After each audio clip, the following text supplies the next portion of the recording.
sell my town. My town. Hello, welcome back to Connecting Clarkston. It's been a great 2 seasons, and Katie and I are here to start our season 3, episode 1, with a very, very special guest here. Familiar to most people in Clarkston, Dr. Shawn Ryan, our superintendent, is joining us to kick off our 3rd season. Welcome, thanks for joining us. Thank you for having me. We appreciate you being here. There's a lot to talk about today, but let's back up to how you ended up here and your time in Clarkston, your connections, where you started your journey to become superintendent. Oh wow, well, it's been a journey for sure. Total, this is my 29th year in Clarkston, and I literally came here as a student teacher and a guest teacher, and like many stories of people who move into Clarkston, Clarkston has a way of embracing and adopting you. Mm-hmm. And growing up on the west side of the state, I never even knew where Clarkston was except for Pine Knob. Of course. We hear that a lot too. Yeah, Seeing some opportunities again long ago as a student teacher, I fell in love with the place and the people, and I felt very comfortable and right at home. And I've been blessed to have many different roles in Clarkston over the years.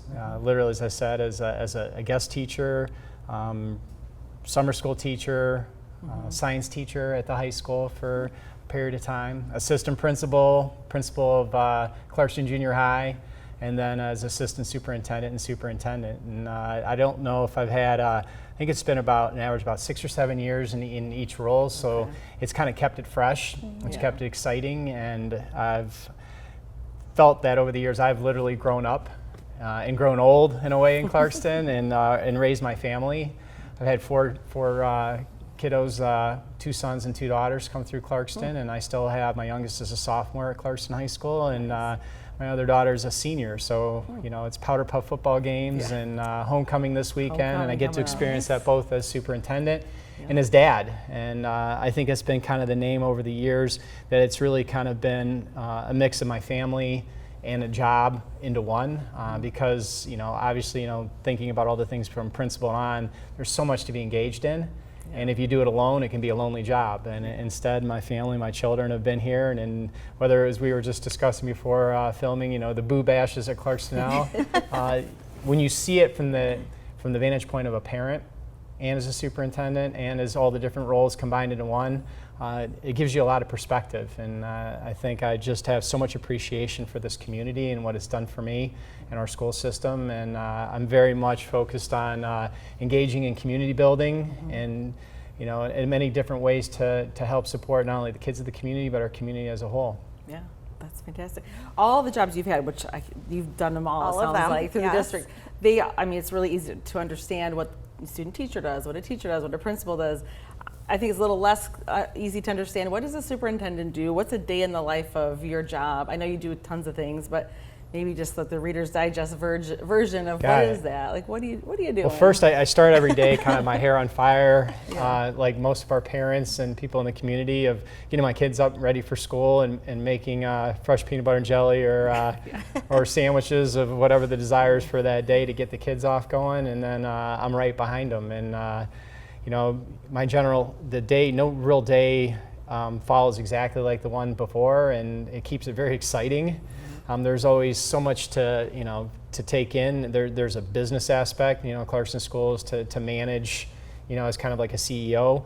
But there's a lot more fun than I think I'm the best CEO job in the world, because I also get to jump in and get on the ground to kindergarten classes and experience centers and build blocks and listen to stories and hear the kids firsthand as they come in and get those relationships too. So it really runs the gamut, of one moment, I'm working on a budget question. The next, again, in a school or out in the community. I'm a member of the Chamber of Commerce Board of Directors, so it's outreach and trying to make connections for our school district.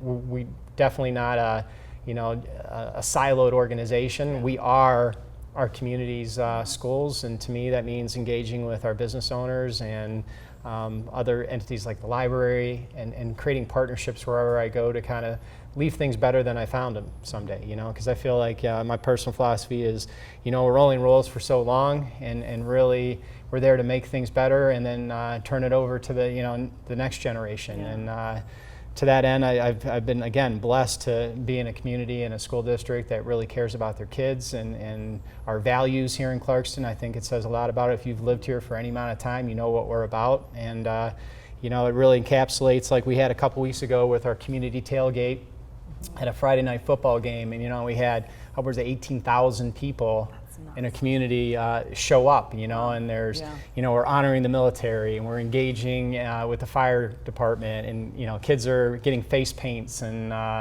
it was just, and the weather was beautiful, and it just kind of captured a little bit of America to me, and getting that feeling of what I want to be part of. And I was just really proud to be superintendent and just excited for our community, because you get that kind of event on a Friday night.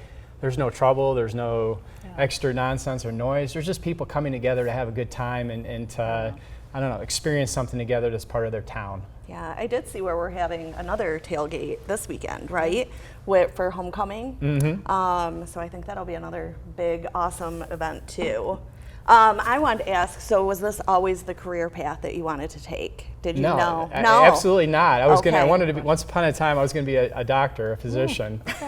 And then well, you're a doctor. Well, a doctor, different kind of doctor, the one that actually uses surgical tools. Okay. But as part of that, I was taking some advanced biology classes at the University of Pittsburgh, and I was teaching labs to undergrads.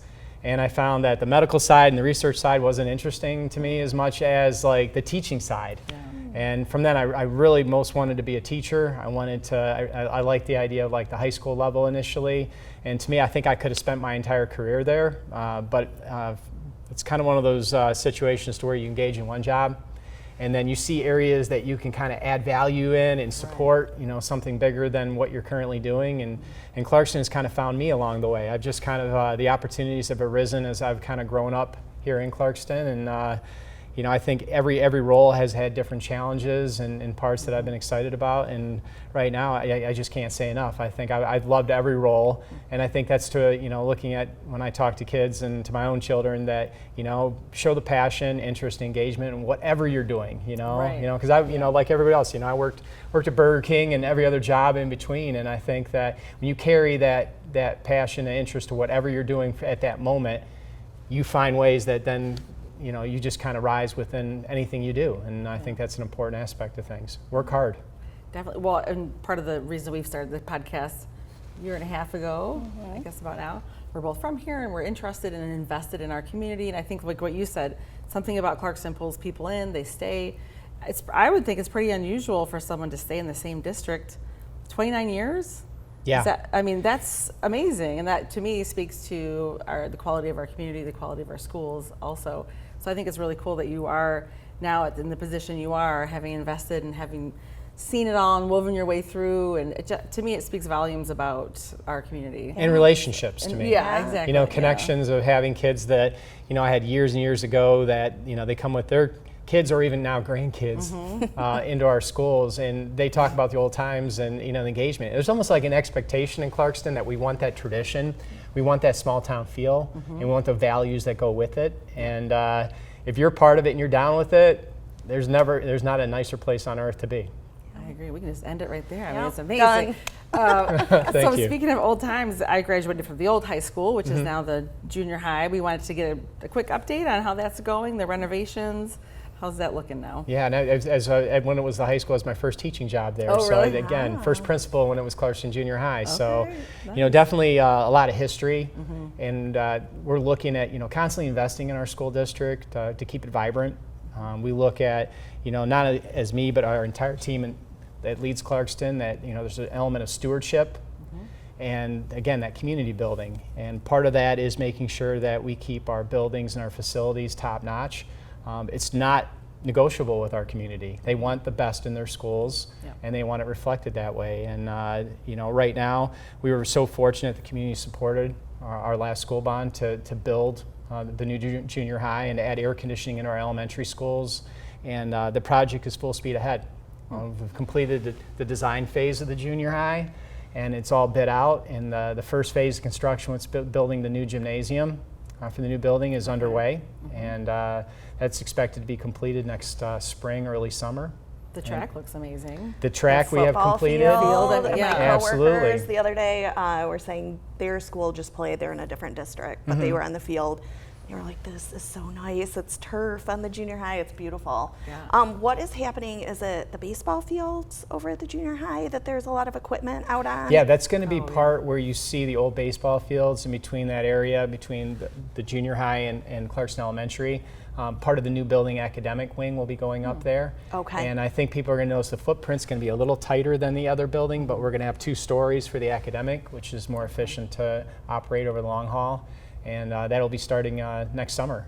Wow. So they're preparing the land, obviously, because if you've known, and like for all of us who've been in Clarkston forever, Clarkston Junior High is kind of built on the side of a hill. Yeah. And they're kind of leveling that elevation piece and building it all on one level. So that it'll be, again, it's it's exciting to see, and I can't wait to see the opportunities that the kids are going to have when they go to school there.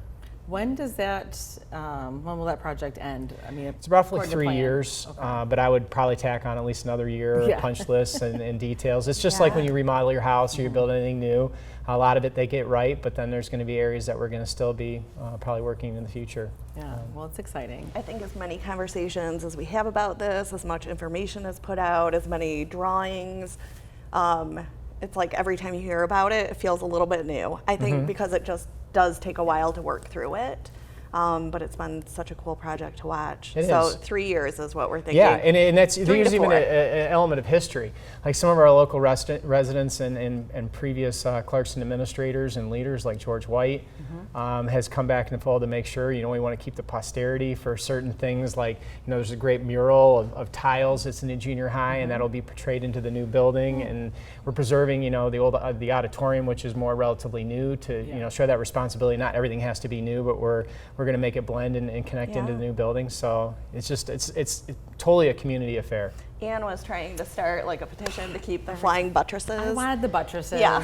Remember those out front? Absolutely. People would climb on them. It was that was so iconic. That's how the high school but- kids got on the roof. Yeah. I mean, maybe that happened too. We're not saying goats were put up there or anything, Yeah, but maybe. maybe. I don't know. Might One have year. happened.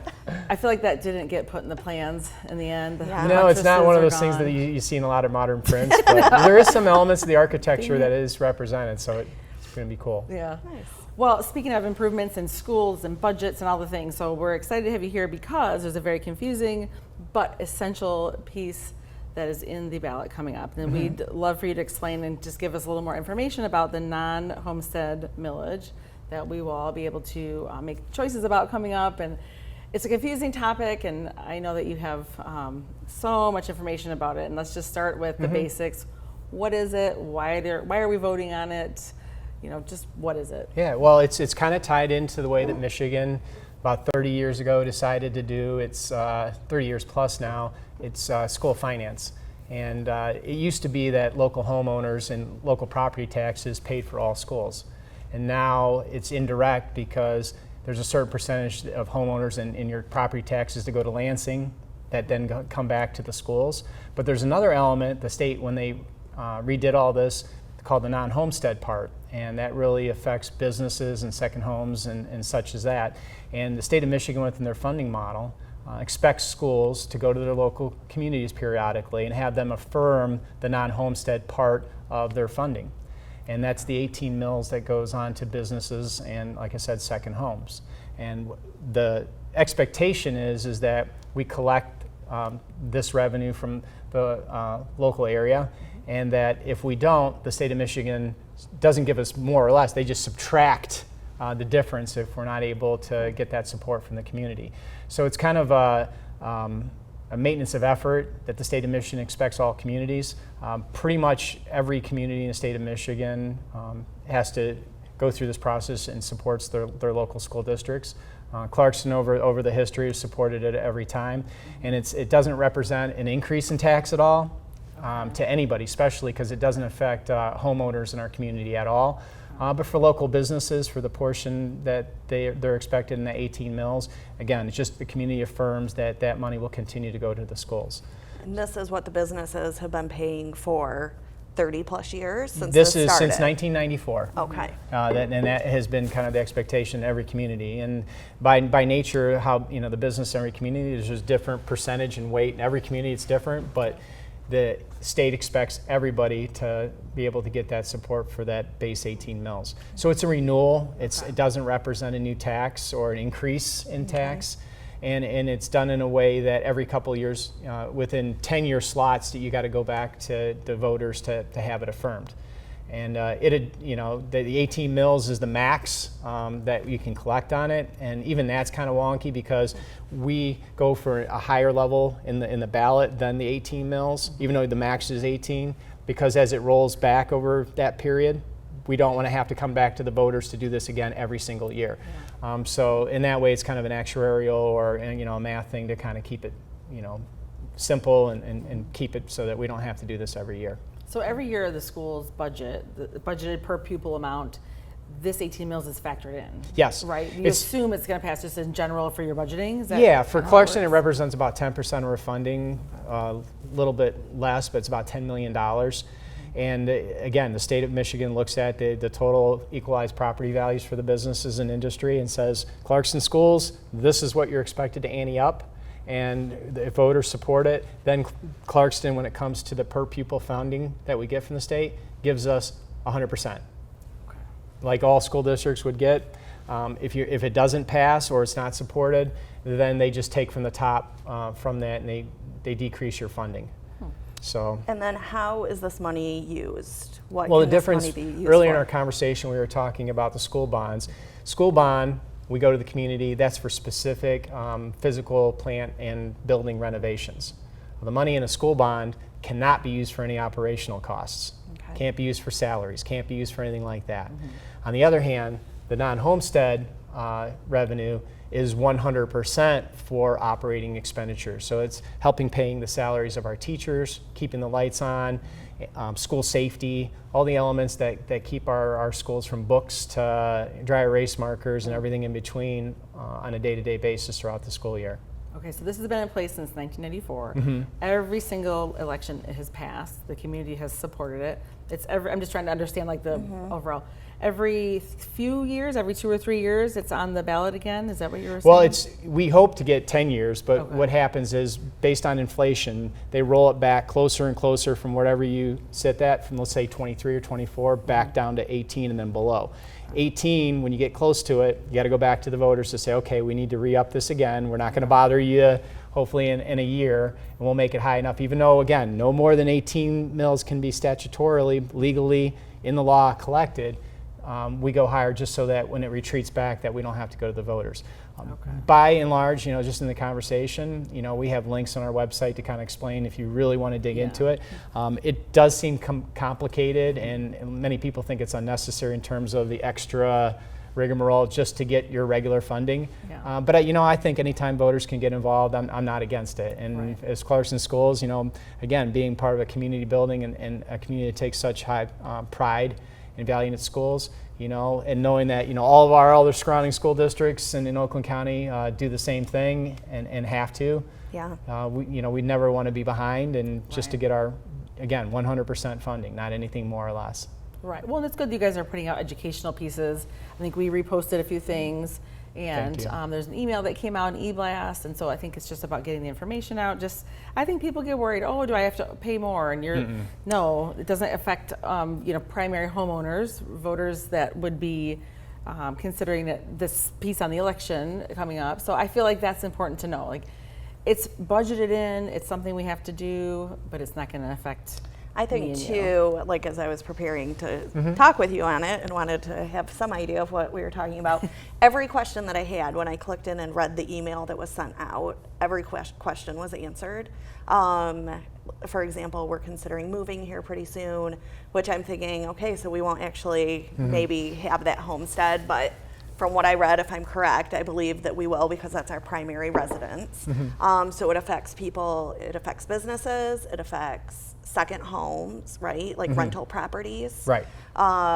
So I guess we will share out links to the information that you guys shared, but once I read through that email, I was like, oh, look, everything's you. here. Yeah, I think there was a lot of good information there. And anybody's more than welcome to contact the schools that they in question. Myself or one of the team is more than willing to help answer anything they might have. Okay. Is there any push at the state level to change this weird funding loop? I think there's been look over the years to try to get adequate funding for schools and what it looks like, but they've reimagined the school aid fund, which is supposed to be a fund to support just K-12 schools over the last decade, and now it includes community colleges and portion of universities, and it's been kind of broadened in the scope, which again, as a school person, I have not been supportive of. I want to keep those dollars in classrooms. But I think, on the whole, probably as compared to some states that really leverage a lot of property taxes on individual homeowners, I do think, on the whole, that the Michigan system is definitely not the worst one out there.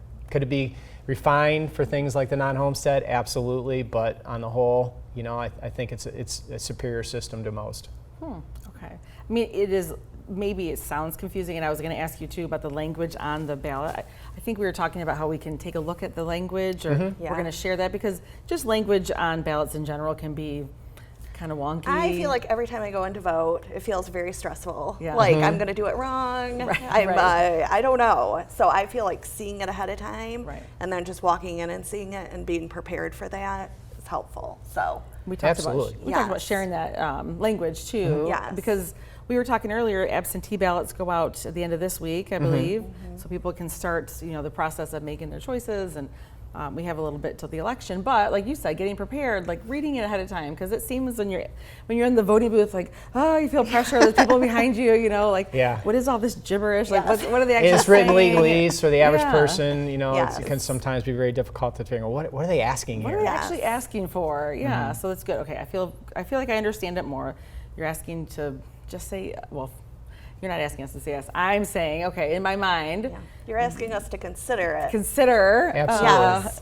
Just making whole the aware of budget it. Yes. for the schools. Okay, that's fair, and that's, okay. Thank you. Phew, I appreciate a little that. less stress for that part. How about, let's shift gears a little bit. Speaking of stress, some kids and some people, they're stressed about how can we be successful? What are we going to do? What steps are we going to take? You've obviously had a lot of success here in Clarkston schools. When you speak with kids in the community and all the students, what are some pieces of advice you give them? Like, hey, this is going to help you. Do this, do that. Don't do this, don't do that. Well, and to me, first and foremost, it's looking at the idea of finding your passion. As a student, find your interest, and it's okay to have 10 different interests. I never tell any of our kiddos that you need to have it all figured out before you graduate, or that there's a timetable on life. But I do kind of push the idea that, as best as you can prepare yourself for the future by taking as many challenging classes as you can in as many different areas, you never know what might spark you, I tell them. And when you find that spark, you'll know. And to me, it's okay to have that spark when you leave Clarkston, as long as you're prepared for anything that's in front of you, whether it's the military or the trades. We're big into the trades of developing our future. Everything to do with carpentry and house building and hands-on, electrical, all that kind of stuff.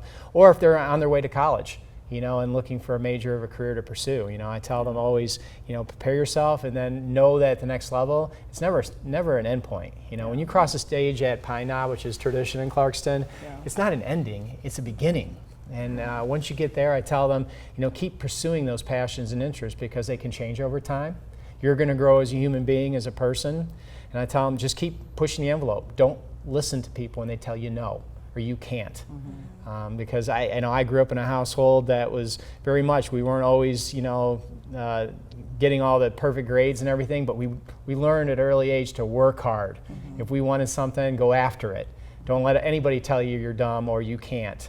And to me, that's what I tell our kids. And the second piece I tell them is really, look at your relationships. Look at your family, look at your brothers, sisters, your parents, your friends, the people you're going to school with. Anything you can do to build up another human being, help support them to pursue under the things they want to do.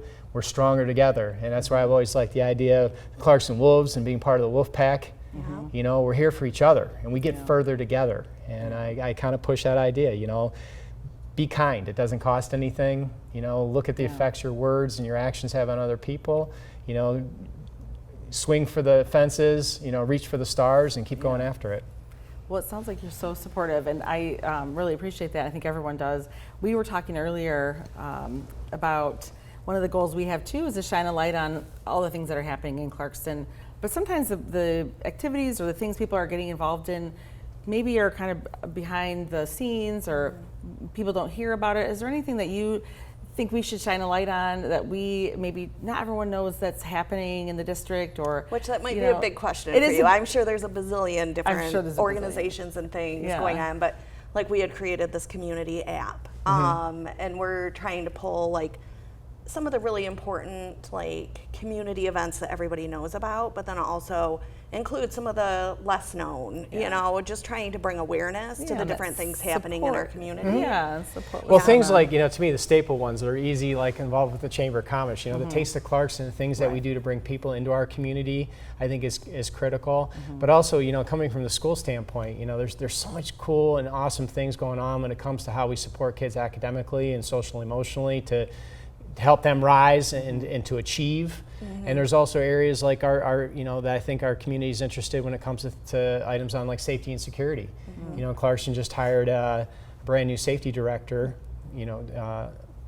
She's was in this Michigan State Police for a very long time, worked at Homeland Security, was a major, was awesome to have come aboard, and I think conversations like that so our community can better understand the elements of how we do that. What is the name of that position again? It's basically our security, head of security for Clarkston. Okay. And is that a new position? It is. We just started that this year. And are a lot of districts doing that? I would say a lot of districts that are on the ball looking to create a premium for safety and security, because really, to me, as a parent and representing for our school district, number one, if you can't, when you drop your students off or they go off to school, if your concern is safety, you're not learning as well.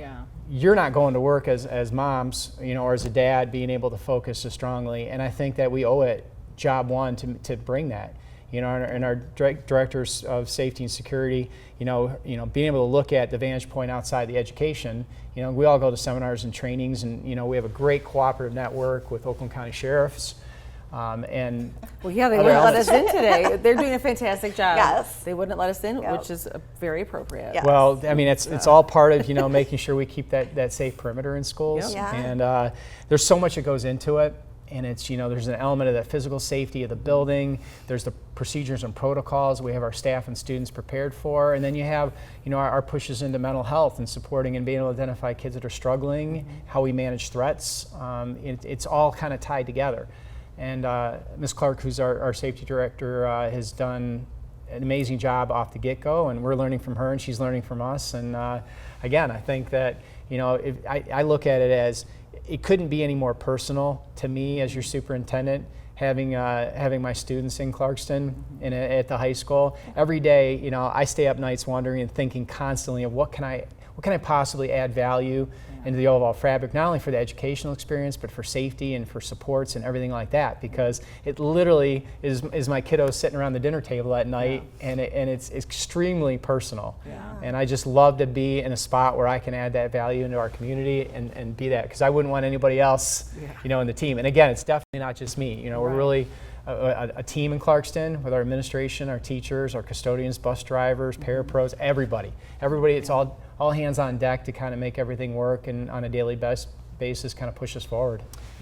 So when I was mentioning our app and kind of trying to pull all these different pieces together, we have included like school board meetings and links to the school board meetings. And while I can't say I watch all of them, I watch some of them. And I do feel like our school board does a nice job of acknowledging different groups of people, different people that are excelling, different things that are happening. So just a little kudos to everybody on the school board who's doing a nice job with that. And those are 7 individuals. They're volunteering, and they put extraordinary amount of hours and time into this community. So I applaud them all. I think it takes a special kind of person to be on the school board. Well, and I was just telling you, I saw Steve hired the other day, and I think he's been on the school board for like 25 years. I mean, he is committed and invested, and he was talking about the upcoming election and explaining to me about the non-homestead millage, and just always out there advocating. And I feel like that's it just shows such a commitment to what we're doing in the district and in our community. So I don't know, I just feel like it just makes me proud to, you know, I've been from here and I moved away but came back and now raising my kids here. It just kind of reaffirms some of those decisions, and it probably speaks to why people do come here and stay like you did 30 years ago. Or come back. We have so many teachers yeah. in Clarkston schools that, you know, went to school here and have come full circle. Or Steve, he was a student when I was a teacher at Clarkston High School. So it's kind of seeing how things come full circle, and now he's my boss. It's kind of awesome when you think about it. It just kind of shows we're here for a while, and we do the best for the place we live. And I think that's really what it makes Clarkston special. It's the relationships and connections. Definitely. Love it.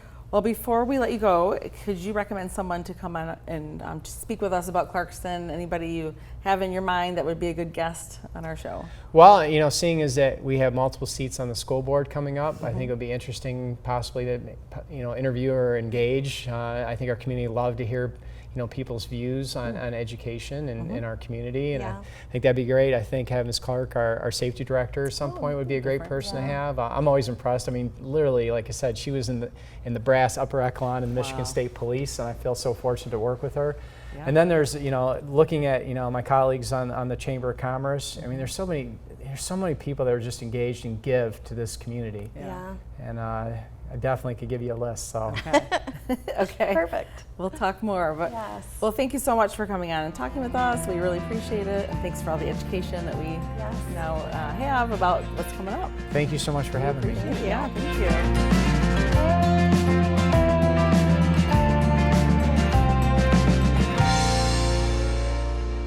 This podcast is brought to you by Independence Television, located inside Clarkston High School. The views and opinions expressed in this program are those of the speakers and do not necessarily reflect the views or positions of Independence Television, Independence Township, or Clarkston Community Schools.